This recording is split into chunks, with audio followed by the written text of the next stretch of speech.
Hello good evening everyone. मैं doctor Swati Sharma English सूत्रा में आप सभी का स्वागत करती हूँ। और आज मैं आप लोगों को केवीएस पीजीटी का जो एलडीसीई का एग्ज़ाम हुआ है उसके क्वेश्चंस जो है विद सॉल्यूशन समझाऊंगी। और ये ग्रामर क्वेश्चंस सॉल्यूशंस हैं विद एक्सप्लेनेशन। जहाँ तक हो सकेगा जिन क्वेश्चंस का एक्सप्लेनेशन देने की ज़रूरत है उनका दूंगी, और जिनका नहीं देने की ज़रूरत है वो तो वैसे भी हो जाएगा, जैसे एंटोनिम्स सिनोनिम्स वगैरह है। तो चलिए स्टार्ट करते हैं। और अब मैं आप लोगों को आज का पेपर जो है वो सॉल्व करवा रही हूँ। पेपर ही है ये, तो हम लोग जो है, मैं तो ये पैसेजेस वगैरह तो नहीं करवा रही हूँ क्योंकि इसको मैंने नहीं लिया है क्योंकि ये बहुत टाइम ले लेता। तो मैं जो है वो पेज नंबर जो मैं ले रही हूँ पेज नंबर 25 से लूँगी मैं actually.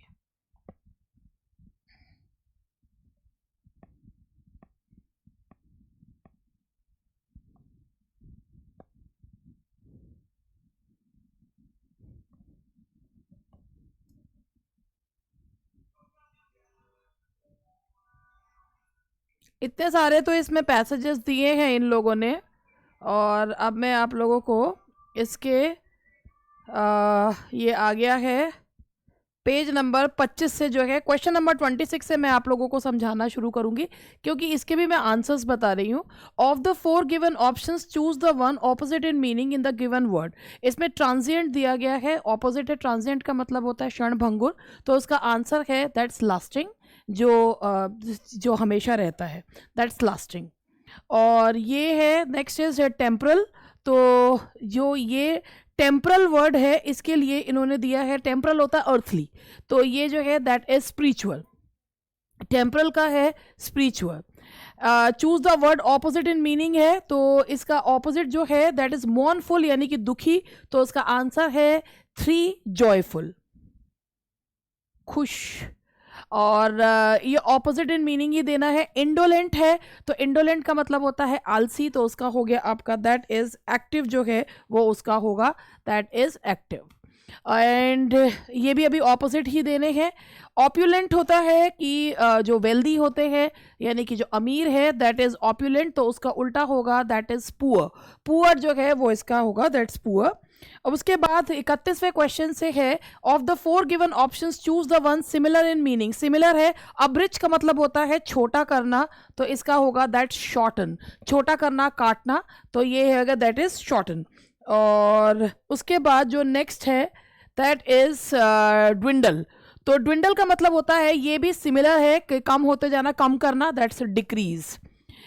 And the next word is 33 है ग्रीगेरियस। ग्रीगेरियस का मतलब होता है जो सोशेबल होते हैं, यानी कि जो समाज में रहने सामाजिक जो होते हैं उन्हें ग्रीगेरियस कहा जाता है। तो दैट इज सोशेबल, सामाजिक को बोला जाता है। ये भी सिमिलर इन मीनिंग ही जो है वो लगाना है। और उसके बाद है क्वेश्चन नंबर 34 है, इसमें भी सिमिलर है। अडेप्ट का मतलब होता है एक्सपर्ट, किसी चीज में जो कौशल होता है उसे कहा जाता है, तो ये हो गया expert. Now the next question is उसके बाद है ये भी सिमिल, आप देख रहे हैं एंटोनिम्स सिनोनिम्स कितने जो है इसमें आए हैं। ट्रैंक्विल शांत होता है बिल्कुल, तो शांत के लिए जो वर्ड यूज किया जाएगा दैट्स काम।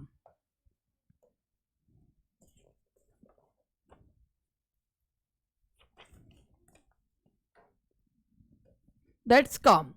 अब इसके बाद ये आपके जो है वो चेंज इनटू पैसिव वॉइस। तो अब आप यहाँ से ये देखिए, इनके भी आंसर्स जो है, the rascal cheated the old window out of her money. तो यहाँ पर ओल्ड विडो से बनेगा the old window was cheated out of her money by the rascal, क्योंकि द ओल्ड विडो वॉज, अब यहाँ पर वैसे भी हमें दिख रहा है आउट ऑफ हर मनी, जो सही ऑप्शन है वो यही है। बहुत सिंपल क्वेश्चन है, कोई ज़्यादा डिफिकल्ट या out of the world question नहीं है। She has learned all the difficult questions by heart. All the difficult questions जो है, अब यहाँ पर ये देखिए कहाँ पर जो है वो हैव बीन जो है वो आ रहा है, एक ही है, तो दैट्स 2। तो all the difficult questions have been learned by heart by her. The headmaster announced a holiday in the school. तो यहाँ पर आप लोग खुद भी देख सकते हैं, ये 3 है। A holiday was announced in the school by, where का जवाब जब देता है तो वो फ्रेज वहीं पे लगाते हैं, a holiday was announced in the school by the. इसका एक और भी है कि a holiday was in the school, a holiday was announced holiday in the school ये नहीं हो सकता, holiday was announced where in the school by the headmaster. उसके बाद नेक्स्ट क्वेश्चन है the police found him dead by the road side. तो इसमें है ये इसके दो हैं, he was found dead by the road side by the police. जब जहाँ पर क्लियर नहीं होता है ऑब्जेक्ट कि ये किसके द्वारा किया गया, जब हम मान लेते हैं हम केवल तभी पुलिस वगैरह को, जैसे मान लीजिए एक होता कि the police caught the thief, तो द थीफ वॉज कॉट, वहाँ पर बाय द पुलिस लगाने की जरूरत नहीं है, तो वहाँ पर ये मान लिया जाता है कि पुलिस को ने ही चोर को पकड़ा है। लेकिन ही वॉज फाउंड डेड, ये इसमें हम ऑब्जेक्ट को मान नहीं सकते कि किसके द्वारा जो है वो किया गया, तो वहां पर हमें ऑब्जेक्ट की क्लैरिटी के लिए ये देना जरूरी है कि बाय द पुलिस। तो इसमें दोनों दे रखे हैं, और जब आपने रूल्स पढ़े हैं तो उस रूल्स के हिसाब से आप लोगों को भी पता है कि पुलिस जो होता है उसको ऑब्जेक्ट के रूप में यूज नहीं करते, मगर उसका भी एक रीजन सुन लीजिए कि यूज तब नहीं करते हैं जब वो चीज उसी का ही काम है, पुलिस का ही काम है, तो हम वहां पर यूज नहीं करते। लेकिन किसी को मृत पाया जाना पुलिस के द्वारा ये पुलिस का काम नहीं है, इसीलिए यहां पर बाय द पुलिस आएगा। तो he was found dead by the road side by the police, that's why इसका आंसर 3 जो है वो करेक्ट है। ये कंफ्यूज करने वाला क्वेश्चन था। Question number 40। Now question number 40 पे बढ़ते हैं। The foster parents are looking after the poor child. The poor child is being looked after by the foster parents. The poor child is being looked after by the foster parents. तो ये आएगा। वैसे ये वाला भी ऐसे लग रहा है कि ये भी ऐसे ही है, लेकिन looked के बाद after नहीं लगा हुआ है। Question number 41। The teacher said to the class the earth revolves round the sun. ये एक जो है वो एक सेइंग है, तो सेइंग जो है वो कभी चेंज नहीं होती है। तो the teacher told the class that the earth revolves round the sun, तो ये आएगा the teacher told the class that the earth revolves round the sun. तो यहाँ पर ये 41 का 2 आएगा। 42 को देखिए। I said to my friend will you lend me your bat for a day. तो I asked my friend if he would lend me his bat for a day। तो यहाँ पर ये I asked my friend और if आएगा फिर subject verb object होता है, he would lend me his bat for a day होगा, ये for a days इसमें लिखा हुआ है, ये गलत है। तो सारा ऑप्शन जो है I asked my friend if he would lend me। और इसके बाद question number 43। Ram said I take a bath every morning before I leave for the college। Ram said that he took a bath every morning before he left for the college। तो ये जो है ये जो sentence है, वैसे तो इसमें है Ram that he takes a bath every morning before he leaves for the college. ऐसा होता है कि जब किसी की आदत को बताते हैं, या मैं आपको एक सिंपल बताऊं, जब कोई आदत बताते हैं, कोई या सेइंग होती है, तो वो जो चीज़ होती है ना उसका टेंस चेंज नहीं होता। ठीक है, ये जो चीज़ है वो इसमें दी हुई है। अब इन्होंने क्या करा है कि जो उन्होंने जो आंसर माना है वो इसमें 3 माना है, मगर मेरे हिसाब से जो आंसर होना चाहिए वो 4 होना चाहिए। तो इस क्वेश्चन को मैं डाइसी जो है वो करार देती हूँ, क्योंकि जब आप किसी की आदत बताते हैं, जो आदत होती है, यूनिवर्सल ट्रूथ होता है, एक्शन होता है, तो उसमें टेंस चेंज नहीं होते। तो इसमें भी टेंस चेंज नहीं होना चाहिए, मगर इन्होंने आंसर की में 3 माना है, बट मैं उसके साथ एग्री नहीं करती हूँ, मैं उसमें जो है वो 4 जो है वो मानती हूँ। Now question number 44। Prem said to me where do you plan to spend your holidays। Prem asked me where I planned to spend my holidays। Prem asked me where I plan to spend my holidays। इसमें did नहीं लगेगा, क्योंकि अगर do आ रहा है तो वो assertive sentence में बदल जाता है interrogative, तो इसीलिए उसमें did वगैरह नहीं आएगा। Where I plan to spend my holidays, that is Prem asked me where I planned to spend my holidays। Now question number 45। I'll make delicious noodles for you, the cook assured me। The cook assured me that he would make delicious noodles for me। The cook assured me that he would make delicious noodles for me। तो ये होगा 2। अब आप इसके, अब मैं यहाँ से जो है समझाने वाला हिस्सा शुरू होता है, तो मैं अब यहाँ से स्टार्ट करती हूँ। क्वेश्चन नंबर 46 देखिए। The teacher asked me sternly why I had been missing my classes। तो मैं अब यहां से समझाती हूँ, थोड़ा सा जो है इसको बड़ा कर देती हूँ। The teacher asked me sternly why I had been missing my classes. The teacher asked me sternly. ये सबसे पहली बात, ये इनडायरेक्ट नरेशन है. इनडायरेक्ट नरेशन में क्वेश्चन भी इनडायरेक्ट फॉर्म में पूछा जाता है. The teacher asked me sternly why I had been. तो यहाँ पर ये 3 पार्ट में है. यहाँ why I had been जो है वो आएगा. ठीक है जी, पहला हो गया ये. क्वेश्चन नंबर 2 क्यों आएगा? क्योंकि ये इनडायरेक्ट क्वेश्चन है. I prefer simple Indian dresses than elaborate western attires. तो simple Indian dresses prefer के साथ 2 लगता है. तो यहां पर भी क्या है 3. prefer के साथ क्या लगता है 2. I prefer simple Indian dresses to elaborate western dresses. Now question number 348. My brother is superior than your brother in mental strength and agility. Superior हो, जूनियर हो, इन्फीरियर हो, इन सब के बाद 2 लगता है. तो यहाँ पर देन नहीं आएगा, इनके बाद क्या लगेगा 2. तो कोई पार्ट 2 में जो है ये एरर है. Now next is they are planning to leave India for good, isn't it. तो यहाँ पर ये देखिए they are planning to leave India. तो ये जो टैग है ये आएगा आरंट दे. तो यहाँ पर इजंट इट नहीं आएगा, that is aren't they. Now question number 50. He had scarcely entered the cinema hall then the show began. He had scarcely. Scarcely, hardly के साथ then नहीं आता, when लगता है. तो यहां आएगा when the show began.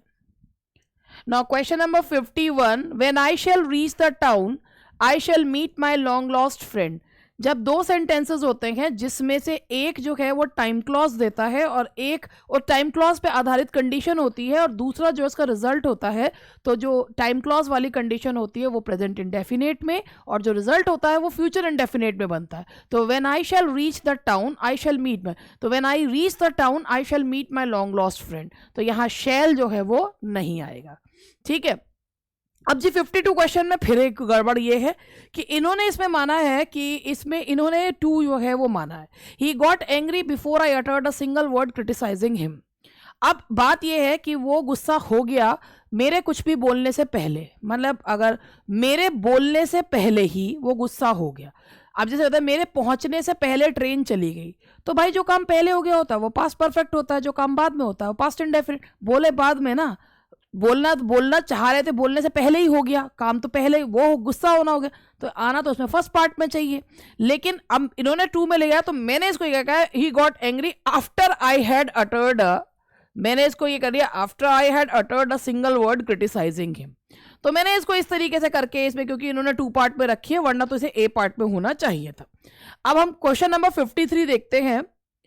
अब इसमें भी गड़बड़ है. इसमें गड़बड़ क्या है कि नॉट ओनली द सोल्जर्स, इन्होंने इसमें 3 पार्ट में माना है, मगर इसमें दूसरे पार्ट में भी गलती है. Not only the soldiers, not only को फॉलो करता है बट ऑल्सो. ठीक है जी. But they are captain too, but they are captain also, but they are captain, not only the soldier but they captain. अब ये बट ऑल्सो होता है. अब मान लीजिए आप बट की वो भी चेंज कर लेते हैं, मगर 2 नहीं लगता, नॉट ओनली के साथ बट ऑल्सो आता है. अब एक तो गड़बड़ इसमें है कि भैया ये 2 पार्ट में होना चाहिए, ऑल्सो आना चाहिए. ठीक है.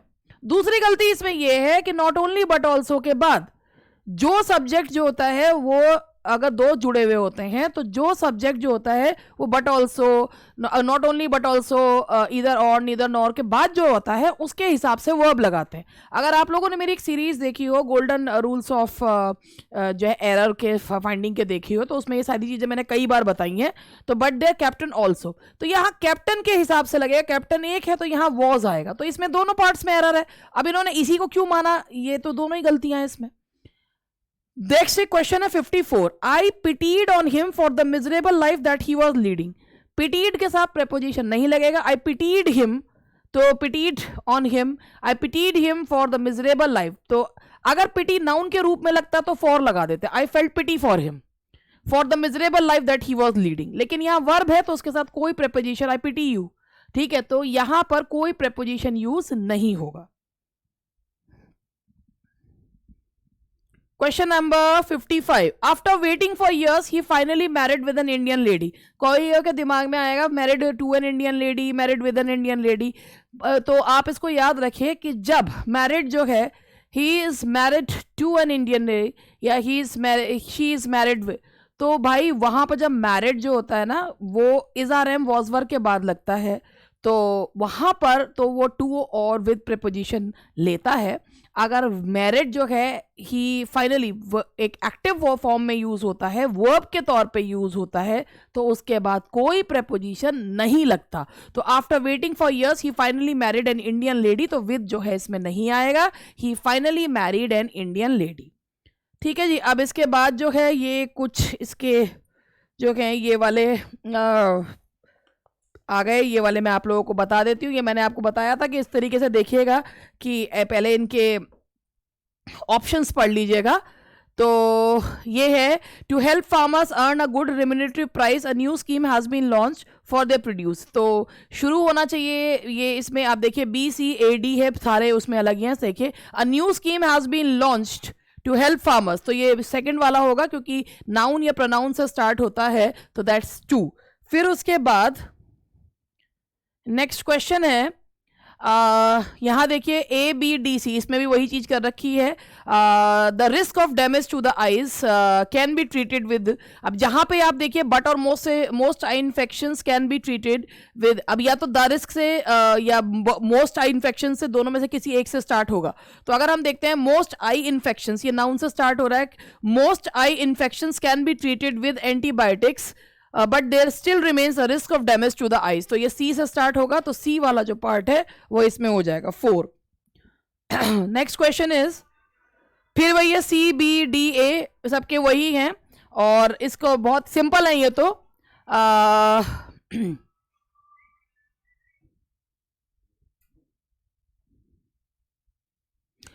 जैसे अब इसमें देखिए आई हैव मेड इट, ये सब्जेक्ट से स्टार्ट हो रहा है, तो I have made it a habit to go for an early morning walk where I enjoy a cool invigorating breeze, तो ये इसमें हो गया है, इसका 3 आंसर है। क्वेश्चन नंबर 59,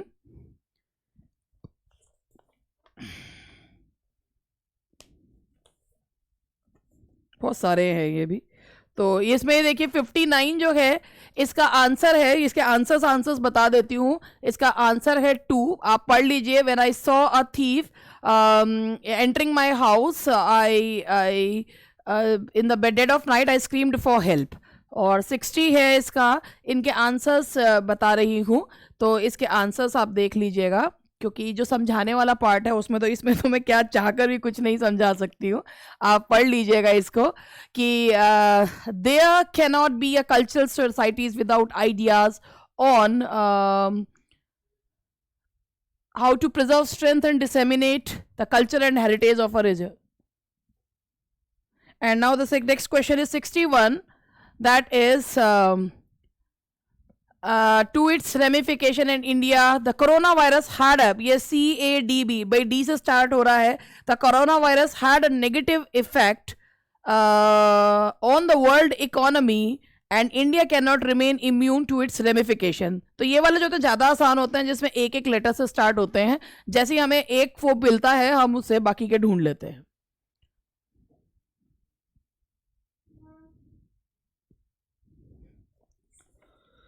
क्वेश्चन नंबर 62 है, that is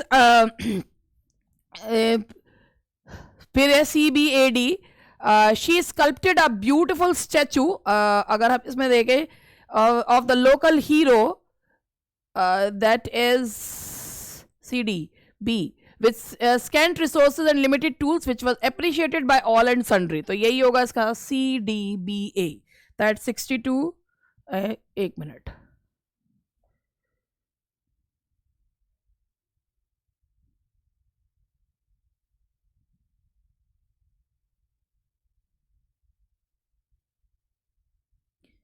she sculpted a beautiful statue of the local hero with scant resources and limited tools। नहीं, एक मिनट, इसमें मैंने गलत लगा दिया है। ये एक्चुअली इसको अभी इसको समझिए, ये इस तरीके से है, जो she sculpted a beautiful statue of the local hero which was appreciated by all and sundry, तो कहने का मतलब ये है कि she sculpted a beautiful statue of the local. ये जो आता है ना, ये एग्जैक्टली जो है जिसका बारे में बात की जा रही है उसके बारे में लगता है। अब मैंने इसको भी देखा कि मैंने तो गड़बड़ कर दी है इसमें। विथ स्कैंट, अभी इसमें हम देखेंगे 20 अगर स्टार्ट करते हैं, with scent resources and limited tools she sculpted a beautiful statue of the local hero which was. अब ये क्योंकि एक्चुअली यहां से ये समझ में आ रहा है कि विच जो है वो लगना चाहिए एडजेक्टिव क्लॉज ठीक इसके बाद आना चाहिए। अगर मैं इसके बाद लगाती हूं तो ये सेंटेंस गलत हो जाता है, इसीलिए इसका आंसर होगा ये विद बी वाला होगा, ये ए वाला फर्स्ट वाला पार्ट नहीं होगा। ये देखा हो गई थी गड़बड़ मुझसे। In the following question, including maternal health and child care on all social indicators, the state of Kerala is known। अब इसमें 2 बार सी आ रहा है, तो 2 बार सी से ही देख लेते हैं। द स्टेट ऑफ केरला, और पहले वाले सी के बाद हम लोग डी लगा के देखते हैं। The state of Kerala is known for its excellent record on all social indicators including maternal health and child care. तो 63 का जो आंसर है वो 3 ही है, क्योंकि द स्टेट ऑफ केरला के बाद ये जो है इसके साथ मिल रहा है, that's 3। Now question number 64, that is ये है ADBC। तो इसमें ये देखिए कि डॉक्टर्स कंफर्म दैट, ये इसी से ही शुरू हो रहा है। Doctors confirm that smoking leads to many debilitating diseases including lung cancer and must be avoided. तो ये जो है सी से स्टार्ट हो रहा है, तो जो सी से स्टार्ट होने वाला है दैट इज 4, तो उससे जो है ये बन जाएगा। Now the next one is question number 65। The India that we have, CDBA, the India that we have inherited, it is not the one visualized by the makers of our nation and its great constitution। तो ये D वाला ही बनेगा, that's 65 का DCBA। Now the next one is sports। अब जो है मेरा समझाने वाला काम शुरू हुआ। अब चलिए क्वेश्चन नंबर 66 से समझाना शुरू करती हूँ। क्वेश्चन नंबर 66 है द ट्रेवलर। इसमें ना आपको पार्ट ऑफ स्पीच के बारे में बताना है। The tired traveller sat under a tree. तो sat under a tree, sat where, under a tree adverbial phrase है। एडवर्बियल फ्रेज स्टार्ट किससे होता है? प्रेपोजिशन से। ये प्रेपोजिशन कैसे है? क्योंकि इसके बाद क्या लग रहा है? नाउन। तो ये जो है ये क्या है? That's preposition. ठीक है। Question number 67, I found the books where I had left them in the garden। where I had, बात किसकी की जा रही है? बुक्स की। तो जब हम नाउन को रिपीट नहीं करते, उसका रिपीटिशन रोकने के लिए क्या लगाते हैं? प्रोनाउन। तो ये क्या है? That's pronoun. Question number 68, the heroic deeds of the warrior Impress the people. Deeds क्या है? नाउन। नाउन के जस्ट पहले क्या आता है? एडजेक्टिव। तो ये क्या है? हीरोइक क्या है? That is an adjective। They bathed in the turbulent river। They bathed, ये एक्शन है, तो ये क्या हो गया? That is verb। ये एक्शन है। They read out the illegible text correctly। They read out the illegible text how। जो how का जवाब दे, that is an adverb। तो ये क्या है? That's an adverb। Now the next question is they ran fast to catch the bus but missed it। but जब एक ही sentence, but है, कोऑर्डिनेटिंग कंजंक्शन है, 2 क्लॉजेस हैं, तो कंजंक्शन है, और कौन सा कंजंक्शन है? That is coordinating conjunction. Now the next question is wow what a splendid gift. तो ये जो है वाओ, ये क्या है? जो हमारी फीलिंग्स बता रहा है। जो फीलिंग बताता है वो क्या होता है? That's an interjection. तो ये क्या है? It's an interjection. Now question number 73, his courage in adverse circumstances earned him the appreciation of his colleague. What? His courage in adverse. Courage जो है साहस, अब्स्ट्रैक्ट नाउन, दैट इज, ये क्या है? ये नाउन है। अब यहां ये देखिए, अब ये जो है ये क्वेश्चन थोड़ा सा डाइसी है। हाँ, यहां पूछा swimming is an excellent exercise to build a good physique.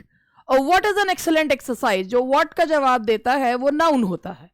मगर वर्ब में जब वर्ब में आईएनजी जुड़ जाता है वो जेरेंड होता है। जेरेंड को क्या कहा जाता है? उसको वर्बल नाउन कहा जाता है, because it has both the force of noun and the force of verb. तो इसीलिए यहां पर, लेकिन ये नाउन क्यों है? क्योंकि ये किसका जवाब दे रहा है? व्हाट का।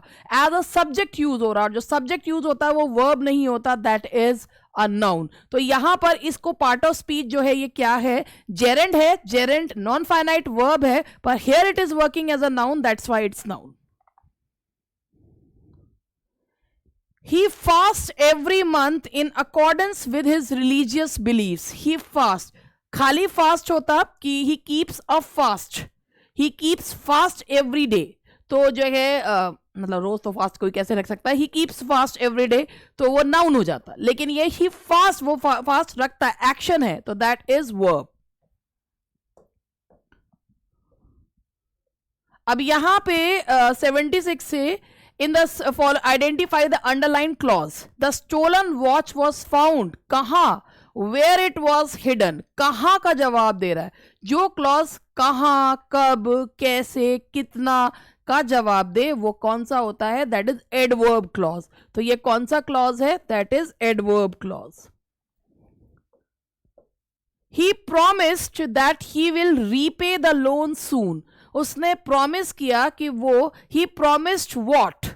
दैट ही प्रोमिस्ड क्या? That he will repay the loan. तो ये कौन सा क्लॉज है? क्या का जवाब दे रहा है। जो क्लॉज क्या का जवाब देता है वो कौन सा होता है? That's noun clause.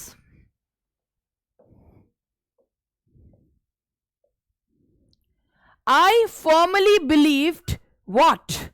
That the supposed thief is innocent. मैंने कहा what? I firmly believe क्या? That the supposed thief is innocent. क्या का जवाब आ रहा है, और जो क्लॉज क्या का जवाब दे वो कौन सा होता है? That is noun clause. The boy who spoke rudely to the teacher was punished. बात किसकी की जा रही है? बॉय की। बॉय को कौन क्वालिफाई कर रहा है? Who spoke rudely. तो ये कौन सा हुआ? That is adjective clause. Now the villagers must not drink the water which is contaminated. हम बात कर रहे हैं वाटर की, वाटर को क्वालिफाई कर रहा है विच इज कंटेमिनेटेड वाला क्लॉज। तो ये कौन सा क्लॉज हुआ? That is adjective clause. Now ये हुए क्वेश्चंस क्लॉजेस वाले।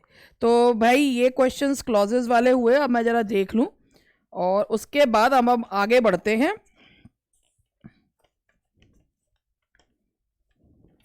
Now the next question is, अब ये जो है प्रेपोजिशंस या जो भी मिले जुले हैं वो भरने हैं इसमें।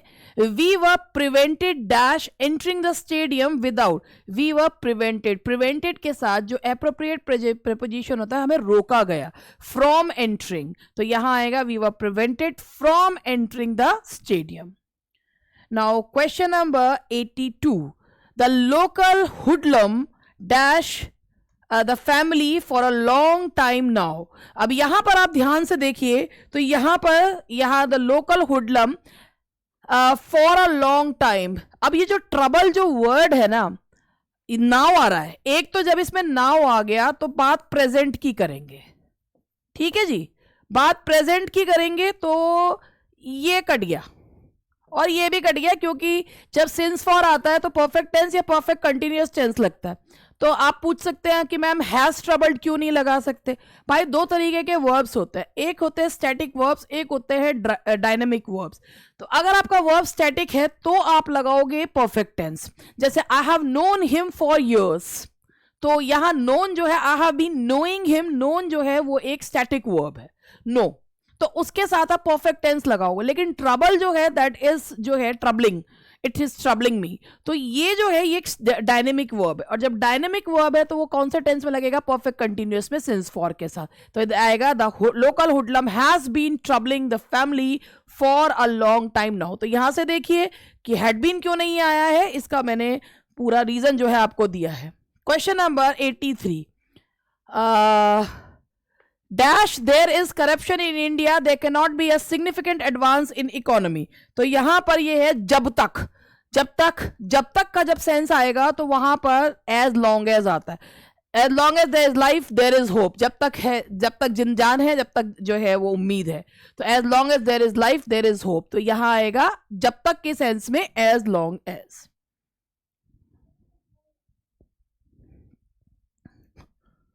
Now the next question is he is the person who stood by you in times of crisis. सबसे पहले यहां पर ये मे, इज और शुड इसलिए कर गया क्योंकि मे के साथ V1 लगेगा, शुड के साथ V1 लगेगा, इज जो है अगर पैसिव वॉइस में होगा तो लगेगा, वो पैसिव वॉइस है नहीं, तो इसीलिए इसमें एक ही ऑप्शन बचता है हैज के साथ वर्ब की थर्ड फॉर्म लगी। अभी इसमें कंफ्यूजन हो जाएगी तो मैं यहां पे लगा देती हूं, who has stood by you in times of crisis. Some people hold that death is preferable dash dishonour, prefer आए, प्रिफरेबल आए, लगता क्या है टू, तो इसीलिए यहां पर क्या आएगा, टू का यूज जो है वो किया जाएगा। Now the next question is, what a fantastic victory. What punctuation mark will you use at the end in the given sentence? What a fantastic victory. तो इसमें आएगा, ये हमारी फीलिंग्स को बता रहा है, तो यहां लगेगा मार्क ऑफ एक्सक्लेमेशन, यानी कि ये what a fantastic victory. Now question number 87, what have you been doing all these days? Same से क्वेश्चंस हैं जैसे टीजीटी में आए थे, सेम वैसे ही क्वेश्चन पीजीटी के हैं। What have, लेकिन इसका लिटरेचर बड़ा अच्छा है भाई। What have you been doing all these days? ये क्वेश्चन पूछा जा रहा है, तो यहां पर हम क्या लगाएंगे, मार्क ऑफ इंटेरोगेशन, यानी कि ये। How will you begin a letter that you write to your mother? जब आप अपनी माँ को लेटर लिखते हैं तो उसमें क्या लिखते हैं? जो इनफॉर्मल लेटर्स होते हैं उसमें लिखा जाता है डियर मदर या माय डियर मदर, तो यहां पर आएगा माय डियर मदर। रिस्पेक्टेड जो है वो फॉर्मल में लिखा जाता है, इनफॉर्मल लेटर्स में डियर या माय डियर का यूज किया जाता है। What will you write at the end of a business letter? जब business letters लिखते हैं, एप्लीकेशन वगैरह लिखते हैं तो yours sincerely होता है, लेकिन जब business letters लिखते हैं तो लिखा जाता है yours truly। yours truly का यूज जो है वो किया जाता है। Now the next question is, what kind of letter is the following? Dear sir, I shall be much obliged if you send me as soon as possible the books that I ordered a week ago, yours faithfully। तो ये जो है that is वैसे एक चीज मैं आपको इसमें बताऊं कि friendly letter, invitation letter to अगर, ये भी बिजनेस लेटर है, और बिजनेस लेटर में आप यहाँ पर एक सिंपल सा ये चीज देखिए, तो यहाँ पर ये मेरे हिसाब से योर्स फेथफुली भी जो है वो इसमें सही है। योर्स फेथफुली भी ऑप्शन जो है वो बिल्कुल करेक्ट है मेरे हिसाब से। ये योर्स फेथफुली जो है वो ज़्यादा करेक्ट ऑप्शन मुझे लग रहा है। तो योर्स सिंसियरली जो है एप्लीकेशन, आई थिंक कि ये योर्स फेथफुली होना चाहिए as compare to yours truly. Now the next one is, which of the following poems by Robert Frost is epic? अब ये जो हैं सारे के सारे जो क्वेश्चंस हैं ये मैं आज नहीं ले रही हूँ, ये 90 तक क्वेश्चंस जो हैं मैंने आप लोगों को करवाए हैं। ये क्वेश्चन मैं, ऐसा नहीं है मैं कराऊंगी नहीं, इन क्वेश्चंस को मैं करवाऊंगी, मगर इन क्वेश्चंस को मैं करवाऊंगी टीजीटी के लिटरेचर के और पीजीटी के लिटरेचर के एक साथ ले लूंगी और फिर उसको जो है वो करवाऊंगी। ये अभी मैंने उसमें ग्रामर ही लिख रखा है, तो मैंने ग्रामर के क्वेश्चंस जो हैं वो आप लोगों को सॉल्व करवाए हैं। पैसेज मैंने इसलिए नहीं करवाए, मैंने क्वेश्चन आप लोगों को करवाने जो शुरू करे थे वो करवाने शुरू करे थे मैंने 24 या 25 से जो है वो स्टार्ट करे थे, और जो एक्सप्लेनेशन देना था वो भी मैंने दिया है। मैंने 26 से स्टार्ट करा था, 26 से लेकर मैंने 90 तक क्वेश्चन जो है वो आप लोगों को करवाए हैं, और उसके बाद लिटरेचर के दोनों मिला के जो है करवा, और पैसेज के लिए उस पर पढ़ के करवाने में, और उसमें ऐसा नहीं है पैसेज के क्वेश्चंस को करवाया नहीं जा सकता, मगर उसे एक अलग सेगमेंट में लें तो वो ज़्यादा बेटर रहेगा। तो जितना जो है आप लोगों को ये मैंने बताया, इसका मतलब एक्सप्लेनेशन भी दिया है कि क्या चीज़ है, क्यों है, कहीं कुछ जगह मुझे डाउट था तो वो डाउट भी मैंने आप लोगों को बता दिया। अब उन्होंने अपनी तरफ से आंसर की में क्या करा है वो भी मैंने आपको बताया, और मेरे हिसाब से आंसर क्या है वो भी मैंने आपको बताया। तो दैट्स ऑल फॉर टुडे, मिलते हैं कल, बाय बाय।